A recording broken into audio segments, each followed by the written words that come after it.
Once you see somebody else in the room like you, no matter what type of abuse you've gone through, it makes you feel like it's going to be okay. Somebody else gets it.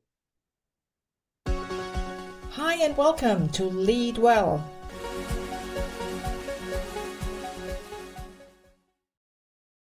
Today, I have another wonderful guest, Steve and Elliott Borodkin. Hi, Steve. Hi, thank you for having me. Steve, you are an author. You're the author of a book, Street Level. It's a memoir of survival that is both stark and deeply human. And to me, this book is I haven't read a lot of books, to be honest, over the last few years because I'm usually listening to my books. But yours really, I couldn't stop reading because it was, I must admit, also so unexpected, really Mm, surprising at places. mm, And on the other hand, so emotional, but without mm, being too emotional. So I really loved it. Thank you. But this is not the only thing about you because I know you're also a poet.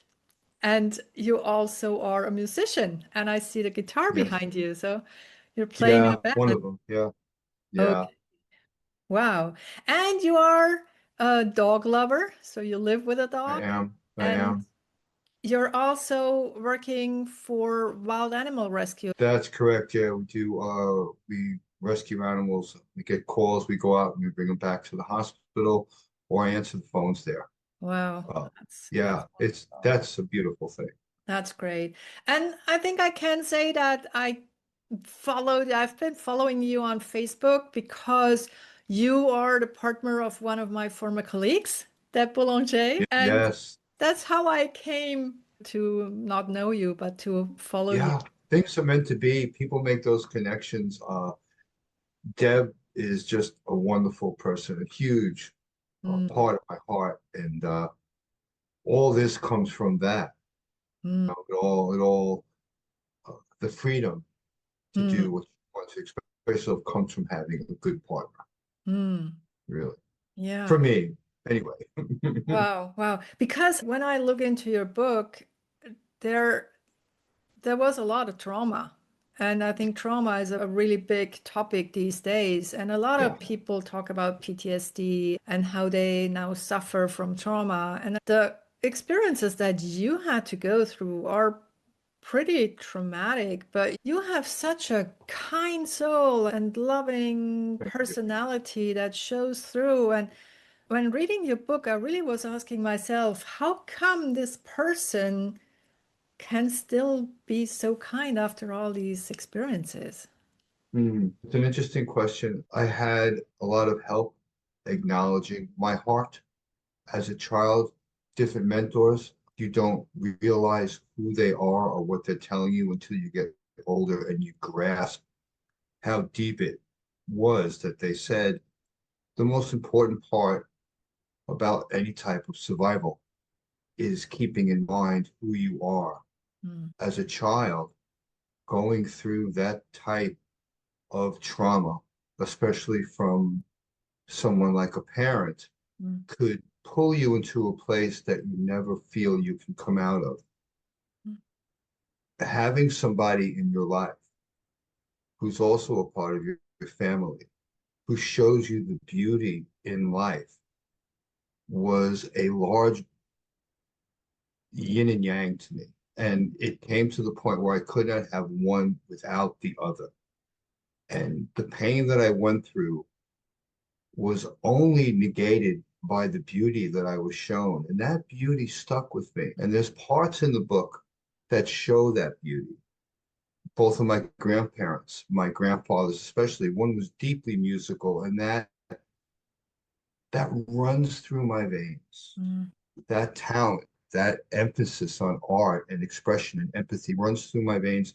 That comes from that side. The other beautiful part comes from my other grandfather, who, like I say in the book, is a Peter Pan to me. He takes me on trips to Manhattan. They both showed me unconditional love. And if anything, that book shows that love trumps everything, mm. that there is nothing more important. And the idea that you recognize that after reading the book. And other people recognize that is hugely important as an artist. So, what made you decide to publish a book? Because it's very personal and I don't know, I would feel really vulnerable talking about these things now in public. Another interesting question. I think what drives you to honesty is the idea that you can't leave this earth and not have confronted exactly what's happened to you, how it's impacted other people, and try to remedy whatever you've done wrong without regret. It's a huge undertaking.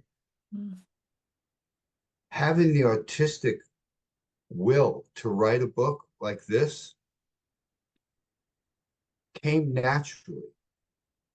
I loved telling these stories when people got to know. And Deb, 10 years ago, 11 years ago now, when we met, we started going out. I knew it was serious. And I decided to tell this woman the truth. mm, And I told her about my life and what my mother had done and all those experiences. She said, you really should write a book. mm. And that's how it started. And it's been a 10-year journey, 500 drafts, 3 editors, and an amazing publisher. But yeah, the vulnerability,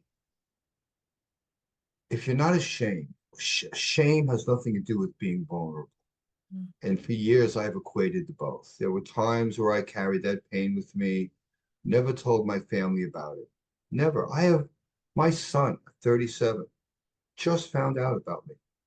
He mm, slept over here. He read the book in one night, came out the next morning and said, holy shit, Dad. People look at me differently.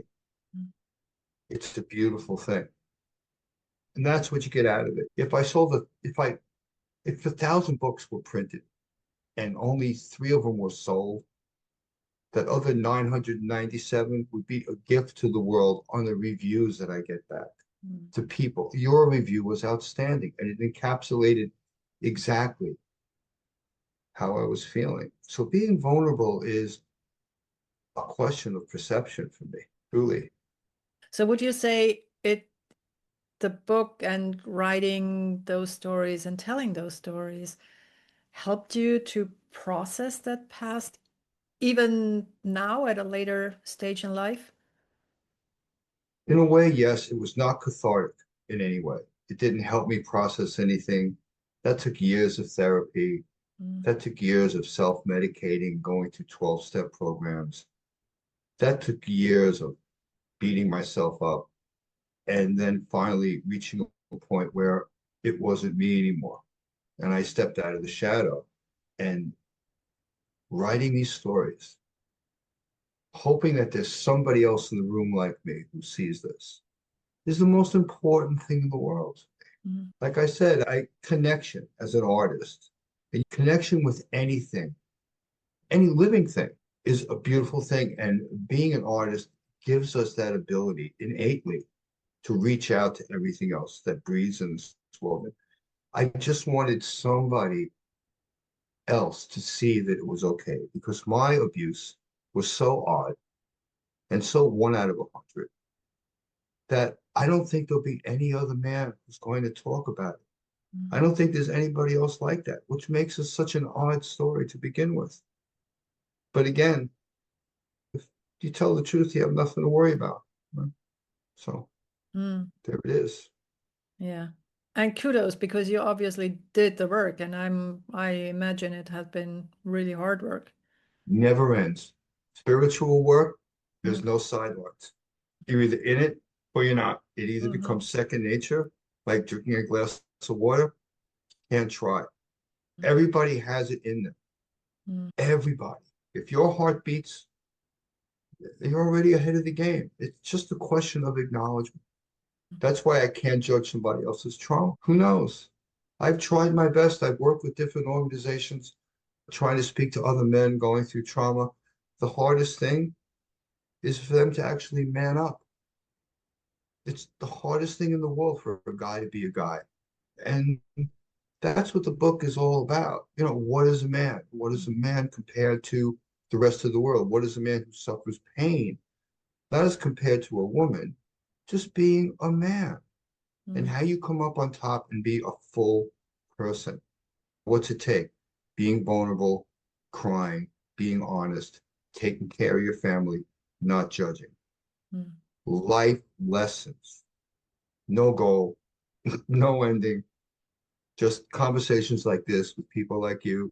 It's there it is. You're halfway around the world and we're connecting.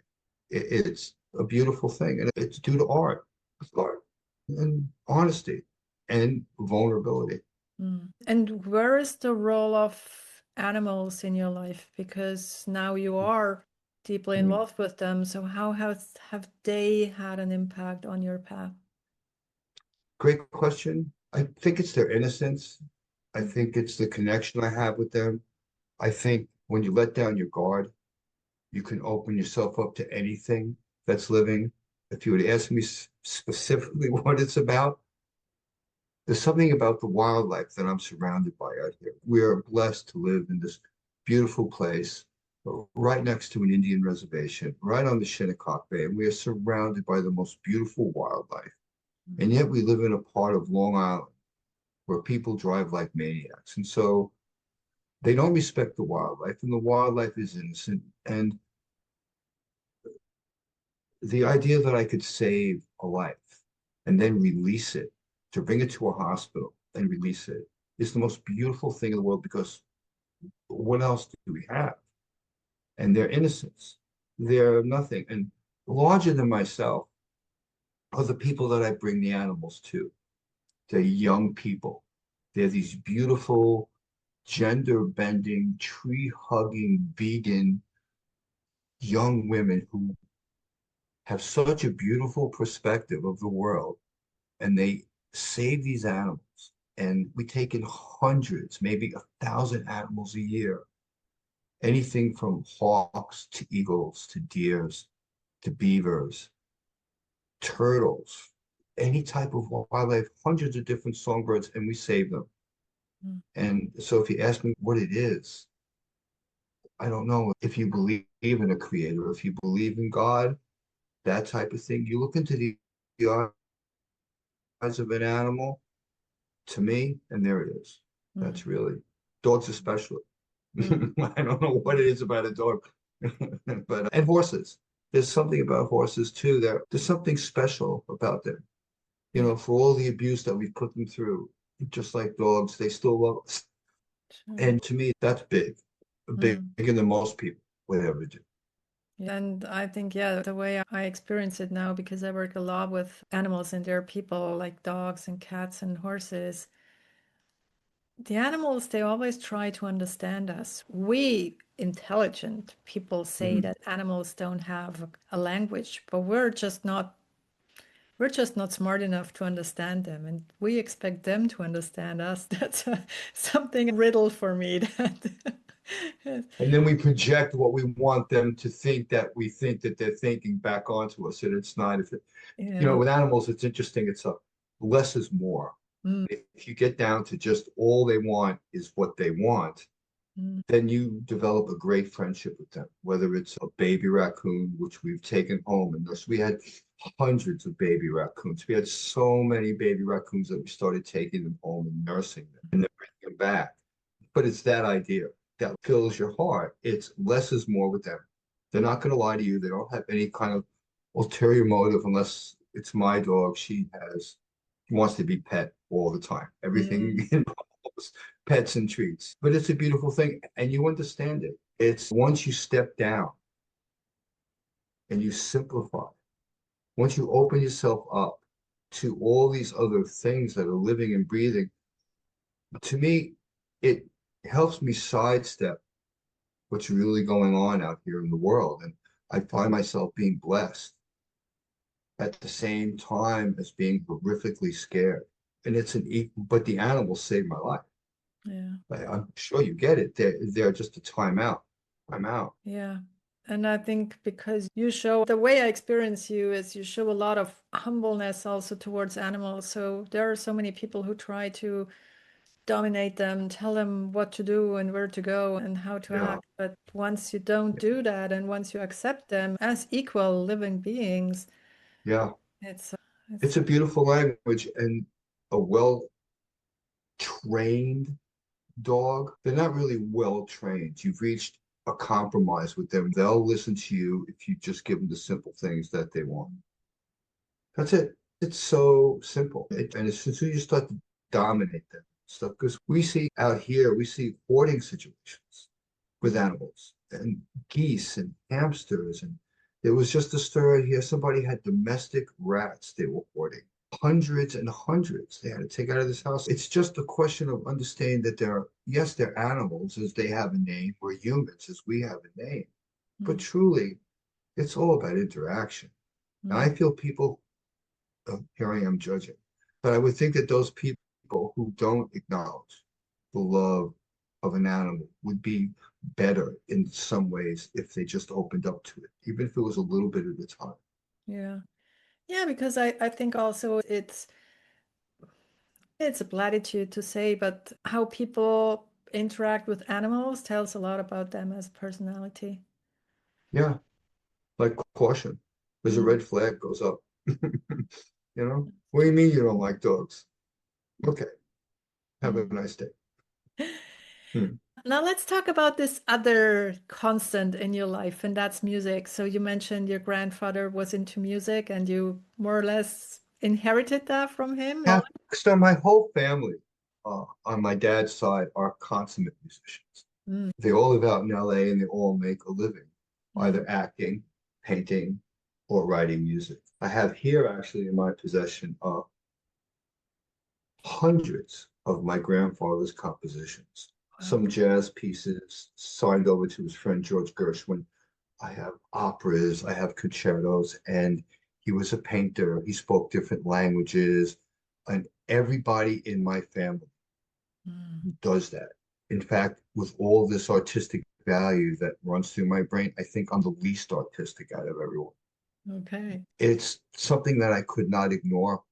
I've been playing music since I'm a little kid, but life gets in the way, family and this and that and stuff. But music has always been my friend. And right now is a very cool part of my life. With the book coming out, Uh-huh. which was mine, this band that I'm in now, this project. Am I allowed to say the name of the band? Sure. Oh, so the name of the band is Saving Sanity. It is original music, and we're catching on.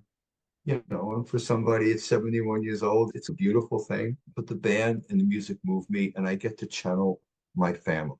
My grandfather, I am writing music, I'm constructing notes, I'm building something, and his presence is there. And Mm, if I say that everybody in my family are musicians and painters and artists, it it is the truth. And for some reason, my son didn't seem to get the full gene, but he's a big fan of music. But yeah, music has been a part of my life, I guess, since I'm 11 or 12 years old. Sundays in my grandmother's house was chamber music performed by my family. wow.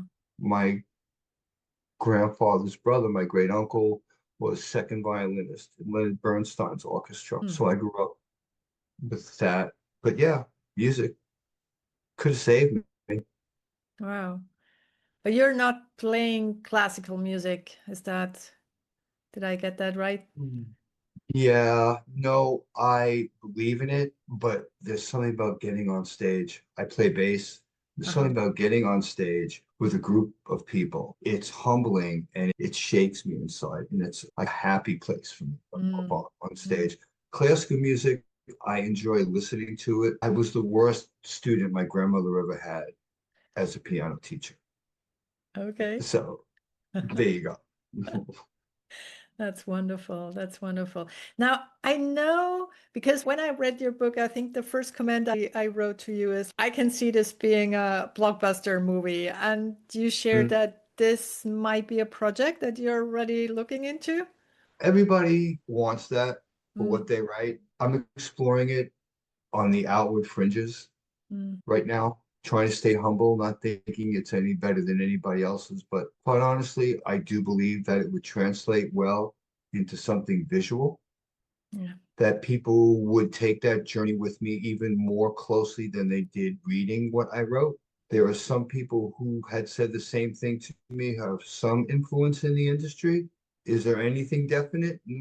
No, but I'm going to push it. Book sales as an independent author, it's a slow burn, you know, and your friends and your family rally around you and they read the book and they love it. Now, how's it going to translate out there in the world? Is it still as strong? Is it still as rugged to the people who can't really identify with you as a personality, only as an author who wrote this book? So the fact that you connected with it, Mm. that's a big deal. And there are other people who were strangers who didn't know me and they've connected with it. And I can tell you there was one woman that read the book, another friend of Deb's, influential, and she read the book. And the first comment was, I'm only reading this book because you're Deb's partner. Mm. And the second and last comment, in a flurry of others before, but the last comment was, you know how good this book was? This book was so good that if I left it in the back seat of a taxi cab, I'd go buy another. And so we were talking about currency before. That's currency. That's worth everything to me. Mm. And so that's what the book will be. If it becomes a movie, that's cool. That's Yeah. cool. Yeah. Yeah. I would love to see it. I would love So to see yeah, that it. makes the two of us. No, Steve, I could go on with you forever because knowing the content of your book, which my audience, not all of them do, there are so many facets of you that are so interesting and intriguing. And let me ask you like a last question here. Of So, course. when someone has read your book and is closing it down, what do you hope stays with the readers long after they finish it? On a public level, as everybody else would think, I would hope that they enjoyed the ride, Hmm. that I've kept them engaged from the first moment that they opened the book to the very last sentence. I hope that they were on the ground with me during the whole journey and they appreciate the poetry and the beauty and the darkness and the redemption in the book. As far as personal, if somebody was to close the book and say, I get it, there is a way. We've all been abused. Because if I can tell you, as many people that I've spoken to about this book, I can tell you that some, if not a third, told me of their own abuse. Once you see somebody else in the room like you, no matter what type of abuse you've gone through, it makes you feel like it's going to be okay. Somebody else gets it. It took me years for this to be okay. Years of lying and manipulating and telling people not the truth. And so if somebody understands that honesty is the only way to go and that it's okay what you went through, but it's not okay how you're carrying it. There's a better way to carry it. Then I'm done. I've done it. I've done it. People ask me for a second book. Hey, I don't know. It's like a movie where there's a sequel. This is a book. I'm done. But Yeah, it almost that's what feels I would like, hope somebody would get at. okay. Yeah, it does feel because this book, I haven't seen a lot of books who feel like this is your life, this is your story, this is your memoir, and there is one life. It feels Yeah, very it's rounded as well. beginning and the end. And yeah. One last thing, if I can think of anything else personally, if I was to take something away from the book as the writer, I would have to say that the most important thing to me was that, and after they read the book, or if you've read the book, when my son was born and what he went through and the things he goes through today, I blamed it on myself for all the wrong that I did. And I realized that it's not about that and that there's no such thing as the sins of the father perpetrated upon his kids. It's not true. And if I can stop one person from beating themselves up, from living in regret, that would be a beautiful thing as well. Yeah, You know, wonderful. Steve, I cannot thank you enough for being here, sharing your story with us. and for writing your book. I will definitely link your book in the show notes. Thank you so much. Thank you. And it's so nice to finally meet you in Yeah, person and talk face to absolutely. face. It's wonderful. Yeah, Thank you for this opportunity. Thank you so much. thank you, Steve. And Speak to you soon. this was Lead Well. Now, what is the one thing that you're taking away from this episode? Please share in the comments below and do share the podcast with your friends and family, but only if you like it.